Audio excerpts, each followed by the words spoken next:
불법 이민 단속을 주도하고 있는 이민세관 집행국은 불법 체류자 체포 추방 작전을 미 전역에서 대대적으로 펼치고 있는 것으로 나타났습니다. 공화당의 크고 아름다운 BBB 법안이 시행되면 부양자녀 1인당 차일드 텍스 크레딧을 4년간 올리게 되지만 소셜 번호 없는 부양자녀들일 경우 연방정부 혜택이 금지됩니다. 미국이 수입 철강과 알루미늄에 대한 관세를 50%로 2배 올려 4일부터 부과하기 시작했습니다. 캐나다 중서부에서 발생한 대형 산불로 미 동부 지역의 대기질이 악화돼 대피령이 내려졌습니다. 한인들이 많이 살고 있는 주 지역들에서 편안한 생활을 하려면 4인 가정에선 25만 달러 내지 30만 달러를 써야 하는 것으로 나타났습니다. 시청자 여러분 안녕하십니까? 워싱턴 뉴스 투데이입니다. 불법 이민 단속을 주도하고 있는 이민세관 집행국은 불법 체류자 체포 추방 작전을 미 전역에서 대대적으로 펼치고 있는 것으로 나타났습니다. 최근 캘리포니아와 플로리다의 식당들과 농장 등 불법 취업자들이 많은 곳을 급습하고 있고 법원 등에서도 집단 체포하며 하루 체포자들이 약 1,600명으로 급증하기 시작한 것으로 밝혔습니다. 한면택 기자가 보도합니다. 트럼프 행정부가 오퍼레이션 애트라지로 명명한 무차별 불법 체류자 체포 추방 작전을 미 전역에서 대대적으로 펼치고 있습니다. 아이스에서 체포 추방 작전을 전담하고 있는 ERO 요원 1,200명과 HSI 특별수사요원 1,800명을 포함해 3,000명, 그리고 FBI 등 다른 사법당국 수사요원들 2,000명까지 5,000명 이상이 이 작전에 참여해 미 전역에서 곳곳을 무차별 급습하고 있습니다. 샌디에고에서는 방탄복에 중무장한 HSI 요원들이 연막탄까지 터뜨리며 시내 식당들을 급습해 지역 주민들의 격한 항의를 받았습니다. 플로리다에서는 건설 현장을 덮쳐 불법 취업자 100명 이상을 체포했습니다. 미 전역에서 민감지역으로 지정됐던 법원 복도에서 기다렸다가 추방재판 등을 위해 법정에 출두했던 외국인들을 집단 연행하는 모습도 보였습니다. 이민 단속을 주도하고 있는 아이스 이민세관 집행국의 토드 라이언스 국장 대행은 의회 보고에서 지난 5월 28일 보스턴에서 1,500명을 체포한 것을 비롯해 최근에는 하루 평균 체포자들을 평균 1,600명까지 급증시켰다고 밝혔습니다. 하루 700명에도 못 미치던 불법 체류자 체포자들을 1,600명으로 2배 이상 급증시키고 있음을 공개한 겁니다. 그러나 하루 평균 1,600명 체포도 백악관의 사실상 1일 쿼터 3,000명 체포에는 절반에 그치는 것이어서 앞으로도 계속 무차별 체포 작전을 벌여 불법 체류자 체포를 급증시키려 시도할 것으로 예상되고 있습니다. 백악관의 이민정책 설계사로 꼽히는 스티븐 밀러 부비서실장은 최근 아이스 워싱턴 본부에 25개 ERO 지부장들과 25명의 HSI 간부들을 소집해 부진한 실적을 질책하며 기존보다 3배인 하루 3,000명씩 체포하라며 사실상 쿼터를 설정했습니다. 스티븐 밀러 부비서실장은 매달 체포 실적을 개선해 부진한 10%의 책임자는 문체 경질할 것으로 경고했습니다. 국토안보부는 이미 아이스에서 불법 체류자 체포 추방 작전의 일선 지휘관들인 ERO 국장과 HSI 국장 등 2명을 경질하고 교체했습니다. 트럼프 행정부는 첫 해인 올 한해 100만 명을 체포 추방하기 위해서는 하루에 3,000명씩 체포해야 하고 구금할 필요 없는 최종 추방령 잠적자, 2년 안 된 불법 체류자, 최근 연방대법원의 허용으로 종료된 일시 체류 허가와 TPS 임시보호 신분자 등 신속 추방 대상자들부터 체포 추방하려 시도할 것으로 예고되고 있습니다. WKTV 뉴스 한면택입니다. 공화당의 크고 아름다운 BBB 법안이 시행되면 부양자녀 1인당 2,000달러인 차일드 텍스 크레딧을 4년간 올리게 되고 저소득층일 경우 1인당 1,700달러까지 환급받을 수 있게 됩니다. 하지만 부모 중 한 명이 소셜 번호가 없는 부양자녀들일 경우에는 부양자녀 세제 혜택과 복지 혜택을 전면 금지토록 규정하고 있습니다. 공화당이 연방하원에서 통과시키고 상원에서 처리하고 있는 크고 아름다운 BBB 법안이 시행되면 부양자녀 1인당 2,000달러인 CTC, 즉 차일드 텍스 크레딧을 2025년부터 2028년까지 4년간 올리게 됩니다. 또한 소득세를 내지 못할 정도로 저소득층일 경우 1인당 $1,700까지 환급받을 수 있게 됩니다. 그러나 수혜 자격에 새로운 금지 대상이 생기게 됩니다. BBB 법안은 부모들 중 한 명이라도 사회보장 번호가 없으면 그 부양 자녀들은 CTC, 차일드 텍스 크레딧을 받을 수 없게 금지됩니다. 이른바 혼합 가정에서는 부모들 가운데 한 명은 합법 신분으로 사회보장 번호를 갖고 있으나 한 명은 불법 체류자이거나 합법 거주민이라 할지라도 사회보장 번호가 없는 경우가 있습니다. 이 법이 시행되면 부모 중 한 명이 사회보장 번호가 없어 차일드 텍스 크레딧을 받지 못할 미성년 부양 자녀들이 450만 명인 것으로 브루킹스 연구소는 추산했습니다. 이들 450만 명의 부양 자녀들은 주로 미국에서 태어난 시민권자들이거나 영주권자로 나타났습니다. 부모 중에 사회보장 번호가 없어 부양 자녀의 차일드 텍스 크레딧을 신청하지 못하게 되는 경우들에는 한쪽이 불법 체류자일 수 있고 합법 거주민 중에서도 피난민 신분, 일하지 않은 유학생 신분일 경우들이 포함되고 있습니다. 공화당은 이민 조치들에서 부모 중에 한쪽이 불법 체류자이거나 합법 거주민일지라도 소셜 번호가 없는 경우 세제 혜택과 복지 혜택을 전면 금지시키려는 것으로 해석되고 있습니다. 차일드 텍스 크레딧 등 각종 세제 혜택을 박탈하고 메디케이드나 취브로 불리는 아동 건강보험을 비롯한 정부 의료 혜택도 원천 봉쇄하려 하고 있습니다. 혼합가정 2만 4천 가구에 대해서는 저렴한 공공주택 제공 혜택도 중단시키려 하고 있습니다. 혼합가정의 어린 자녀들은 미국에서 태어나 미국 시민권자라 할지라도 불법 체류 또는 소셜 번호 없는 부모 때문에 모든 연방 혜택을 금지당하는 시기를 맞고 있습니다. 또한 불법 체류 부모들이 체포돼 추방령을 받으면 미국 시민권자일지라도 부모가 떠날 때 부모가 원하는 경우 함께 미국을 떠나야 하는 상황을 맞고 있습니다. 미국이 수입 철강과 알루미늄에 대한 관세를 25%에서 50%로 2배 올려 4일부터 부과하기 시작했습니다. 철강이 50% 이상 차지하고 있는 자동차는 새 차 한 대당 $2,000 내지 $4,000 더 오르게 됐고 양철과 알루미늄으로 만든 각종 용기들도 오를 것으로 예고되고 있습니다. 한면태 기자가 보도합니다. 트럼프 행정부는 4일부터 외국에서 수입해오는 철강과 알루미늄에 대한 관세를 25%에서 50%로 2배나 올려 부과하기 시작했습니다. 미국은 2024년 한 해 철강을 2,620만 톤 수입한 반면에 수출은 3분의 1인 800만 톤을 내보냈습니다.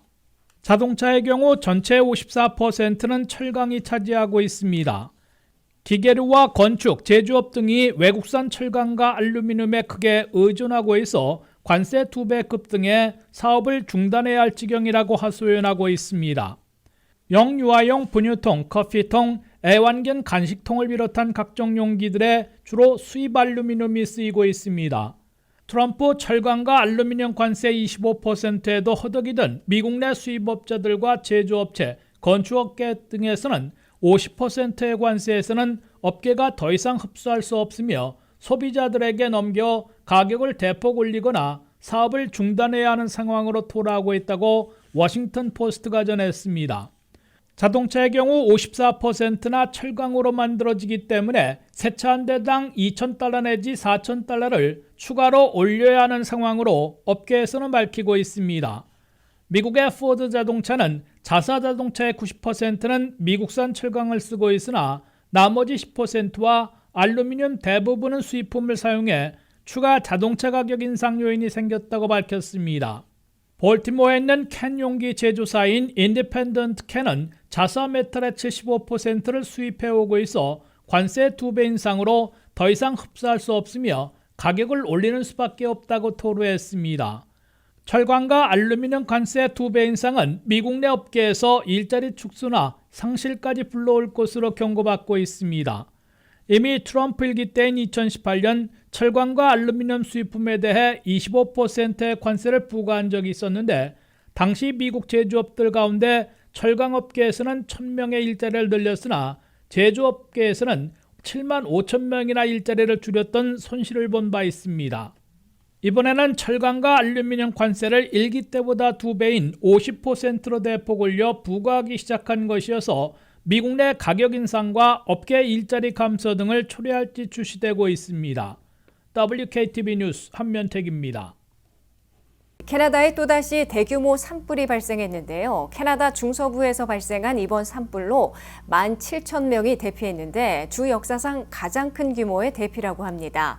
산불은 강풍이 지속되면서 미 동부 지역까지 영향을 미치고 있습니다. 미네소타주는 건강을 위협할 정도로 대기질이 악화돼 미세먼지 경보령을 발령하기도 했습니다. 안혜린 기자가 보도합니다. 캐나다에서 이번 달 초부터 시작된 수십 건의 산불로 캐나다와 미국 일부 지역의 대기질이 심각하게 악화돼 26,000명 이상의 주민이 대피했습니다. 비상사태가 선포된 가운데 캐나다 매니토바주에서 17,000명, 서스캐처원주에서 8,000명, 엘버타주에서 1,300명이 대피했고 대피 인원은 계속 늘어날 것으로 보이고 있습니다. 산불의 연기는 국경을 넘어 미국 전역으로 확산되고 있습니다. 미 환경보호청은 노스다코다주와 몬태나주, 미네소타주, 사우스다코다주의 일부 지역에서 대기질이 건강에 해로운 수준에 도달했다고 경고하고 있습니다. 매년 계속되는 캐나다 산불로 한 번도 대기오염 경보를 받아본 적이 없는 주들에서도 마룬 등급의 최악의 대기오염 경보가 매년 발령되고 있습니다. 2019년 캐나다 엘버타주에서 1,005건의 산불이 발생했으며 2020년, 2021년, 2022년엔 캐나다 전역에서 평균 5,500건의 산불이 발생했습니다. 2023년에는 캐나다 전역에서 총 6,500여 건의 캐나다 역사상 가장 큰 규모의 산불이 발생했으며 1989년, 1955년, 2014년의 기록을 뛰어넘고 뉴욕의 하늘마저 오렌지빛으로 물들였습니다. 2023년에 캐나다 산불로 인한 피해액은 100억 캐나다 달러로 약 73억 달러 규모의 경제적 손실을 입었습니다.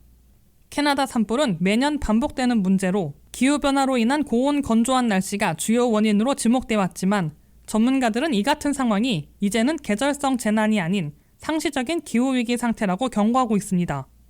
해마다 길어지는 캐나다의 산불 시즌에 미 농림부 산림청은 소방 항공기를 배치하고 캐나다에 150명의 소방관과 장비를 보낼 것이라고 밝혔지만 캐나다 현지에선 최대 시속 32km의 강한 돌풍이 불고 있으며 가파른 지형으로 인해 소방관들이 진화에 어려움을 겪고 있습니다. 국립기상청은 이번 주 캐나다 산불 연기가 미 전역에 최소한 2차례 더 유입될 것으로 예상하고 있습니다. 전문가들은 기상예보를 수시로 체크하고 호흡기 질환자나 어린이, 노약자들은 외출을 자제하라고 권고했습니다. WKTV 뉴스 안혜린입니다. 한인들이 많이 살고 있는 주 지역들에서 편안한 생활을 하려면 가장의 개인 연소득이 10만 달러를 넘어야 하고 4인 가정에선 25만 달러 내지 30만 달러를 써야 하는 것으로 나타났습니다. 4인 가정의 편안한 생활비는 매사추세츠가 31만 3천 달러로 가장 높고 하와이 29만 4천여 달러, 캘리포니아 27만 7천 달러, 뉴욕 27만 9천 달러, 메릴랜드 24만 달러, 버지니아 23만 5천 달러가 드는 것으로 조사됐습니다. 미국에서 532 법칙에 따라 생필품을 사고 원하는 물품을 구입하며 빚갚기 또는 저축, 투자하며 편안한 생활을 하려면 가장 1인당 10만 달러 이상 벌고 4인 가정에서는 25만 내지 30만 달러를 써야 하는 것으로 조사됐습니다. 특히 한인들이 많이 살고 있는 주 지역은 모두 고소득을 올려야 하고 생활비를 많이 지출해야 하는 것으로 나타났습니다. 미국에서 편안한 생활을 할 수 있으려면 532 법칙에 따라 자신의 소득을 50%는 생필품을 사는 데 쓰고 30%는 원하는 물건이나 서비스를 구입하며 20%는 빚갚기 또는 저축, 투자를 할 수 있어야 합니다. 미 전역에서 편안한 생활에 가장 돈이 많이 드는 주 지역은 매사추세츠로 4인 가정이 유일하게 30만 달러 이상인 31만 3천 달러를 써야 하는 것으로 조사됐습니다. 이를 위해선 가장 한 사람이 11만 6천 달러의 연소득이 있어야 하는 것으로 나타났습니다. 2위는 하와이로 4인 가정이 29만 4,400달러를 써야 하고 개인 가장은 11만 4천 달러를 벌어야 합니다. 3위 캘리포니아는 4인 가정 27만 7천 달러를 쓰고 가장 개인은 11만 4천 달러를 벌어야 가능합니다. 4위 뉴욕은 4인 가정이 27만 9천 달러를 들여야 하고 가장 개인은 11만 2천 달러는 벌어야 합니다. 5위 서부 워싱턴주에선 25만 7천 달러를 써야 하고 가장 개인은 10만 7천 달러를 벌어야 충당할 수 있습니다.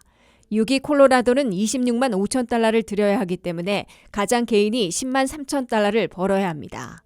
7위 뉴저지에서는 25만 1천 달러를 써야 하므로 가장 개인이 10만 3천 달러의 소득을 올려야 합니다. 파리가 메릴랜드로 4인 가정의 편안한 생활을 위해선 24만 달러를 들여야 하기 때문에 가장 개인은 10만 3천 달러를 벌어야 가능합니다.